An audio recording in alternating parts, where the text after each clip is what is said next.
Hello everyone. Today we will start question 2 of exercise 3.4. Form the pair of linear equations in the following problems and find their solution by the elimination method. उसका question number 1. If we add 1 to the numerator and subtract 1 from the denominator, a fraction reduces to 1. It becomes 1 by 2 if we only add 1 to the denominator. What is the fraction? इस type का सम हमने आगे भी किया है, fraction वाला word problem, but ये हमें सॉल्व करना है एलिमिनेशन मेथड से. तो सबसे पहले हम इक्वेशंस बनाएंगे. तो suppose numerator of a fraction is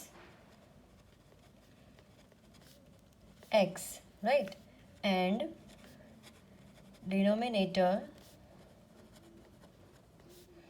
of a fraction is y. Okay, तो ये हमने सपोज कर लिया. अगर किसी फ्रैक्शन का न्यूमरेटर x है एंड डिनोमिनेटर y है तो वो फ्रैक्शन क्या होगा? Fraction is equal to x by Y, right. तो हमें ये x बाय वाई फाइंड करना है. तो हम दो इक्वेशंस बनाएंगे. सबसे पहले if we add 1 to the numerator and subtract 1 from the denominator. If we add 1 to the numerator, क्या मिलेगा हमें? We get x plus 1, okay, and subtract 1 from the denominator. तो क्या मिलेगा हमें? We get y minus 1. Okay, so एक add करा तो हमें मिला x प्लस 1 एंड एक सब्ट्रैक्ट करा तो हमें मिला y माइनस 1. तो नया फ्रैक्शन क्या बनता है? 1. तो हम ऐसे लिख सकते हैं x plus 1 upon y minus 1 is equal to 1. क्यों? क्योंकि हमने ये चेंज किया, यहाँ पर प्लस 1 किया, यहाँ पर माइनस 1 किया, तो जो फ्रैक्शन है वो क्या बनेगा? 1. तो इससे हमें मिलेगा इक्वेशन नंबर 1. ये y प्लस 1 अगर यहाँ पर मल्टीप्लाई होगा, क्रॉस मल्टीप्लिकेशन करें तो x plus 1 is equal to 1 से मल्टीप्लाई होगा तो ये सेम ही रहेगा. So x plus 1 is equal to y minus 1. Now variables एक तरफ एंड कांस्टेंट टर्म एक तरफ, तो y इस तरफ आएगा और a प्लस 1 इस तरफ जाएगा. तो क्या होगा? x minus Y is equal to minus 1 minus 1. x minus Y is equal to minus 2. ये इक्वेशन नंबर 1. ओके, नाउ दूसरा इक्वेशन कैसे बनाएंगे हम? It becomes 1 by 2 if we only add 1 to the denominator. अब हमें न्यूमरेटर में कोई change नहीं करना है, सिर्फ डिनोमिनेटर में 1 ऐड करना है. तो फ्रैक्शन क्या बनेगा? 1 by 2. If we add 1 to the denominator we get y plus 1. तो हमने न्यूमरेटर में कोई चेंज नहीं किया और डिनोमिनेटर में प्लस 1 किया, तो हमें क्या फ्रैक्शन मिला था? 1 बाय 2. तो इससे मिलेगा हमें इक्वेशन नंबर 2. ये 2 यहाँ पर मल्टीप्लाई होगा और ये 1 के साथ y प्लस 1 मल्टीप्लाई होगा, cross multiplication. x multiply by 2 is 2x is equal to y plus 1. 1 से मल्टीप्लाई किया तो वो सेम ही रहेगा. नाउ वेरिएबल्स एक तरफ और कांस्टेंट टर्म दूसरी तरफ. सो y इस तरफ आएगा तो क्या होगा? 2x minus 1 is equal to 2x minus Y is equal to 1. ये मिल गया इक्वेशन नंबर 2. ओके, तो दो इक्वेशंस क्या मिले हमें? x minus Y is equal to minus 2, ये equation number 1, and 2x minus Y is equal to 1, ये equation number 2. अब हमें सॉल्व करना है इसे एलिमिनेशन मेथड से. तो हम देख सकते हैं यहाँ पर कि y के कोफिशिएंट दोनों में माइनस 1 है, या तो ऐसे भी कह सकते हैं कि 1 1 है, पर यहाँ पर साइन भी सेम है. हमने आगे देखा था कि अगर साइन डिफरेंट होता, प्लस या माइनस, यहाँ पर प्लस होता और यहाँ पर माइनस, या तो रिवर्स होता, तो हम ये एलिमिनेट कर सकते थे. पर यहाँ पर दोनों का साइन सेम है, तो क्या करेंगे हम? Subtract equation 2 from equation 1. Equation 1 में से इक्वेशन 2 सब्ट्रैक्ट करेंगे. इक्वेशन 1 ऐसे ही लिख देंगे, क्या है वो, x minus Y is equal to -2। इसमें से हमें सब्ट्रैक्ट करना है इक्वेशन नंबर 2। तो इन सभी की साइंस क्या हो जाएगी, चेंज हो जाएगी। यहाँ पर 2x है तो क्या हो जाएगा, -2x, माइनस वाई है तो plus y is equal to +1 है तो -1। नाउ हम देख सकते हैं कि इन दोनों की साइंस डिफरेंट है और न्यूमेरिकल कोफिशिएंट सेम है, तो हम इसे एलिमिनेट कर सकते हैं, कैंसिल कर सकते हैं। -y + y cancel. Now +x -2x is -x is equal to -2 - 1 is -3। Okay, so दोनों तरफ minus cancel, so x is equal to 3। तो हमें x की वैल्यू मिल गई विच इज़ 3। नाउ हमें दोनों में से किसी एक इक्वेशन में x पुट करके y फाइंड करना है। Put x is equal to 3 in equation 1। 3 minus Y is equal to -2। अगर 3 हम इस साइड ले जाए तो -y is equal to -2 -3, -y is equal to -5, so y is equal to 5। तो हमें दोनों वैल्यूज़ मिल गई, x is equal to 3 and y is equal to 5। हमें फाइंड क्या करना है पर, फ्रैक्शन। तो फ्रैक्शन क्या था, fraction is equal to x by y. यहाँ पर x क्या मिला हमें, 3 और y है 5। तो ये है हमारा आंसर। अब अगर हमें आंसर चेक करना है कि सही है कि नहीं, तो हम क्या करेंगे, देखिए, if we add 1 to the numerator and subtract 1 from the denominator, a fraction reduces to 1। तो देखिए हम न्यूमरेटर में एक ऐड करते हैं और यहाँ से एक सब्ट्रैक्ट करते हैं, तो क्या मिलेगा हमें, 4 divided by 4 which is 1। Yes, तो हमें 1 मिल रहा है। एक कंडीशन सेटिस्फाई हो रही है। दूसरी कंडीशन क्या थी, it becomes 1/2 if we only add 1 to the denominator. Okay, तो हमें न्यूमरेटर ऐसे ही रखना है और डिनोमिनेटर में 1 ऐड करना है, तो हमें 1/2 मिलना चाहिए, 3/6। तो यस, हमें यहाँ पर भी 1/2 मिल रहा है। दैट मीन्स हमारा ये आंसर करेक्ट है, 3/5। Okay, now we'll solve question number 2. 5 years ago, Noori was thrice as old as Sonu. 10 years later, Noori will be twice as old as Sonu. How old are Noori and Sonu? हमें as find करनी है नूरी and Sonu की, तो हम वही suppose करेंगे। Suppose current age of Noori is X years and current age of Sonu is Y years, और हमें ये फाइंड करना है X एंड Y। ओके, तो दो इक्वेशंस बनाएंगे हम। 5 years ago, दैट मीन्स आज से 5 साल पहले। ये कंसेप्ट हमने आगे भी देखा था। Suppose my current age is 10 years, तो 5 साल पहले मेरी क्या होगी as, 10 - 5, right.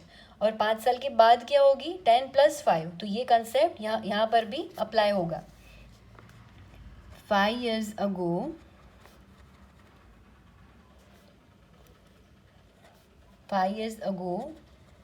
Noori's age was X - 5 years, right?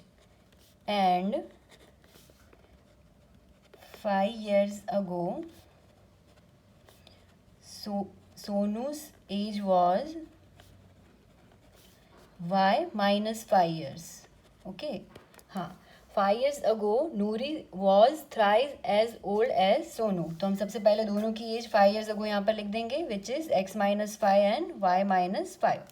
तो हमें कहा गया है कि 5 साल पहले नूरी की एज सोनू की एज से ये 3 टाइम्स थी, तो हमें इसके ऑपोजिट साइड 3 टाइम्स करना है, राइट। तो हम यहाँ पर करेंगे 3 टाइम्स और यहाँ पर पुट करेंगे इक्वल टू के साइन। तो इससे हमें मिलेगा equation number 1। Okay, so x - 5 is equal to 3y - 5 multiply by 3 is 15। Now हम वेरिएबल्स एक तरफ लेंगे और कांस्टेंट टर्म एक तरफ लेंगे। सो क्या होगा, x - 3y is equal to -15 + 5। ये -5 इस तरफ आएगा तो +5। So x - 3y is equal to -10। ये बन गया इक्वेशन नंबर 1। ओके, नाउ दूसरी कंडीशन से हमें इक्वेशन नंबर 2 फाइंड करना है। Noori will be twice as old as Sonu after 10 years later. Okay, so 10 years later Noori's age will be x plus 10 years, right. Okay, मेरी current as अगर 10 years है तो आज से 10 years बाद कितनी होगी? 10 + 10 years, राइट. सिंपल. तो यही कंसेप्ट यहाँ पर अप्लाई होगा. सो 10 years later Sonu's age will be y plus 10 years. Okay, yeah. So Noori will be twice. सबसे पहले हम यह लिख देंगे यहाँ पर x plus 10 and y plus 10. Noori will be twice as old as Sonu. नूरी की एज 10 साल के बाद सोनू की एज से ये ट्वाइस मतलब 2 गुना होगी. तो हमें इसके ऑपोजिट साइड 2 गुना करना है यहाँ पर, राइट. और इसके बीच में हमें पुट करनी है इक्वल टू की साइन. इससे हमें मिलेगा equation number 2. x plus 10 is equal to 2y plus 20. x minus 2y is equal to 20 minus 10. So x minus 2y is equal to 10. ये बन गया इक्वेशन नंबर 2. नाउ इन दोनों इक्वेशन से हमें एलिमिनेशन मेथड यूज़ करके solution find करना है. पहले हम इक्वेशन लिख देंगे यहाँ पर x minus 3y is equal to minus 10. ये equation number 1. And x minus 2y is equal to 10. ये इक्वेशन नंबर 2. देखिए इस सम में भी आगे की सम जैसी सिचुएशन है. क्या है यहाँ पर? दोनों x का कोएफिशिएंट 1 है और साइन भी सेम है. तो हम डायरेक्ट ऐड नहीं कर सकते और कैंसिल नहीं कर सकते. तो क्या करेंगे हम? इक्वेशन 1 में से इक्वेशन 2 सब्ट्रैक्ट करेंगे तो एक साइन चेंज हो जाएगा और वो कैंसिल कर सकते हैं हम. Okay, subtract equation 2 from equation 1. Equation 1 सबसे पहले लिखेंगे x minus 3y is equal to minus 10. और इक्वेशन 2 हम सब्ट्रैक्ट कर रहे हैं तो सबकी साइंस यहाँ पर चेंज हो जाएगी. यहाँ पर प्लस है तो क्या होगा? -x minus 2y will be plus 2y and plus 10 will be minus 10. Now plus x and minus x cancel.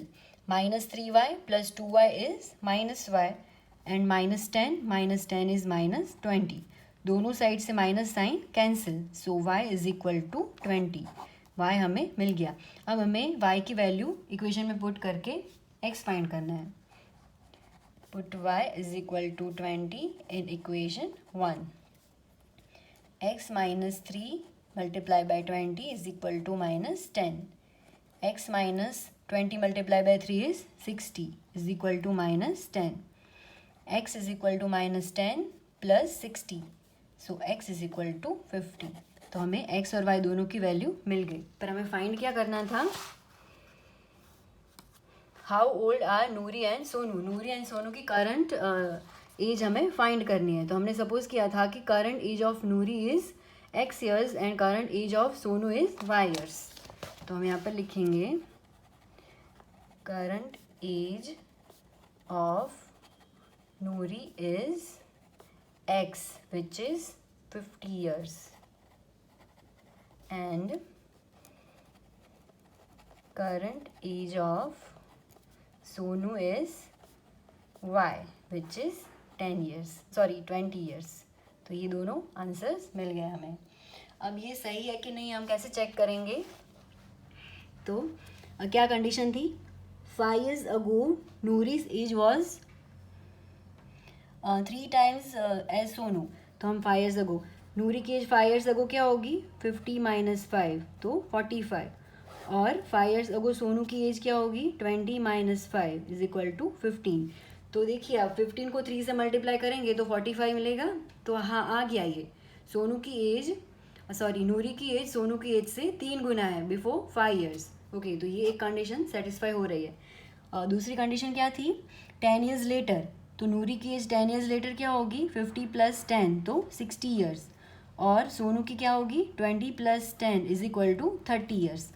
तो कंडीशन ये थी कि नूरी की एज सोनू की एज से ट्वाइस 2 गुना ज़्यादा हो जाएगी. तो ये 30 × 2 इज़ 60. तो ये भी कंडीशन सेटिस्फाई हो रही है. दैट मीन्स हमारा ये आंसर करेक्ट है. Noori is 50 years old and Sonu is 20 years old.